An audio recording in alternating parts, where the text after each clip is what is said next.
For as long as we've been alive, the moon has hung above us like a harmless ornament, familiar, gentle, predictable. But the closer you look, the more it stops feeling like scenery and starts feeling like a design, a structure, a presence.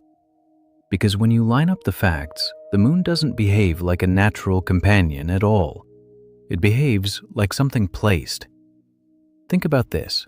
The moon sits at the exact distance needed to create perfect solar eclipses, a cosmic alignment so precise it borders on impossible. The sun is 400 times larger than the moon and 400 times farther away. That ratio shouldn't happen by accident.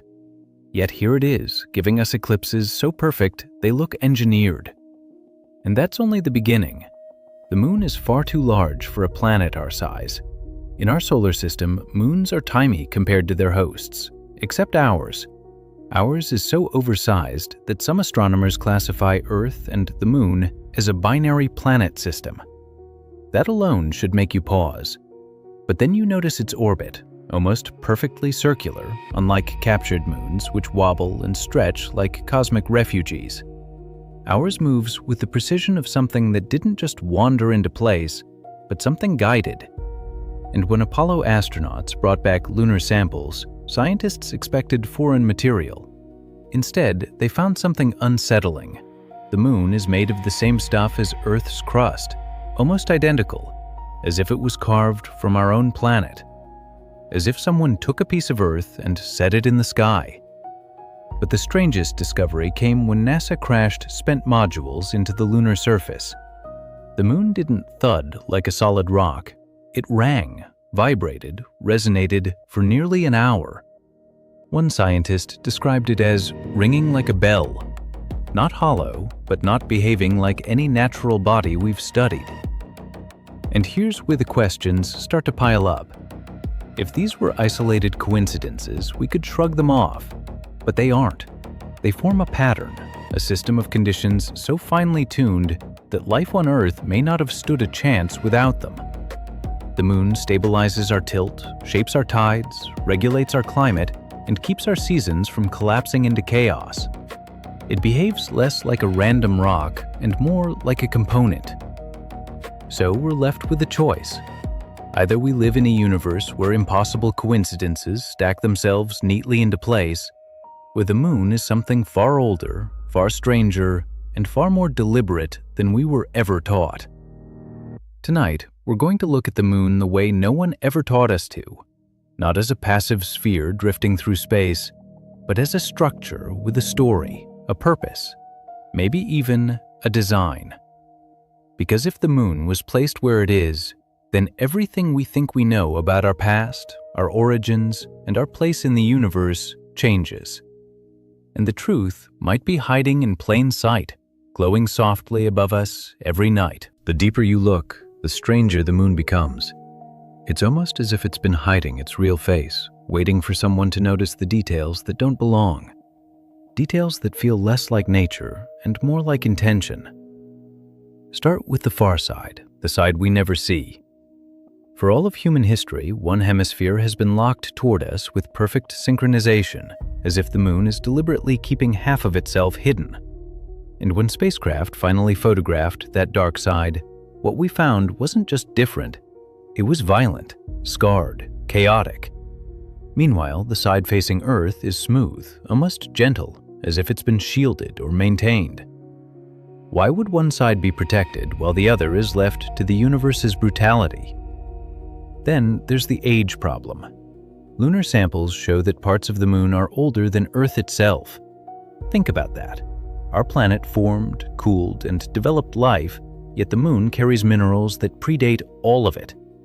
How does a younger world end up with an older companion? It's like finding a child holding an artifact from before their parents were born. But the most unsettling discovery lies beneath the surface. Deep radar scans revealed enormous, dense structures buried under the lunar crust. Mascons, they're called. Massive concentrations of something heavy, arranged in patterns that don't match natural geology. Some scientists say they're remnants of ancient impacts. Others quietly admit they don't know what they are. But when you look at the shapes, the symmetry, the sheer scale, they feel less like scars and more like foundations, reinforcements, as if the moon's interior was strengthened long before humans ever looked up at it. And then there's the rotation. The moon doesn't wobble the way natural satellites do. It doesn't drift. It doesn't behave like a free object in space. Instead, it moves with a precision that feels engineered, a perfect lockstep dance with Earth, as if following instructions written into its orbit. Individually, these details are strange, but together they form a pattern that suggests the moon is not simply a rock that happened to be here, but something placed, positioned, tuned. So we're left with a question that grows heavier the more we learn. Are we looking at a natural satellite, or a structure built for a purpose we still don't understand? Because the more we uncover, the more the moon stops feeling like an accident and starts feeling like a decision. The more we uncover, the harder it becomes to see the moon as a passive object. Its precision, its influence, its impossible coincidences, they don't just support life on Earth, they enable it. Almost as if someone understood exactly what this planet needed long before life ever appeared. And that's where the questions begin to shift.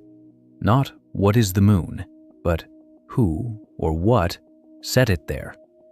Because if the moon is a component, then Earth starts to look less like a random oasis and more like a constructed environment, a system, a controlled space. And when you look at the universe through that lens, the idea becomes even stranger. What if our entire existence isn't the result of cosmic chance, but the outcome of a design we were never meant to notice? Ancient cultures hinted at this in their own ways. Stories of sky beings, celestial architects, gods who shaped the world and placed the lights above. Myths, yes, but myths often grow from something, a memory, a fragment, a truth blurred by time. And when you compare those stories to the moon's behavior, the parallels become harder to ignore. Because the moon doesn't just orbit us, it regulates us, it stabilizes us. It shapes the conditions that allow us to exist at all.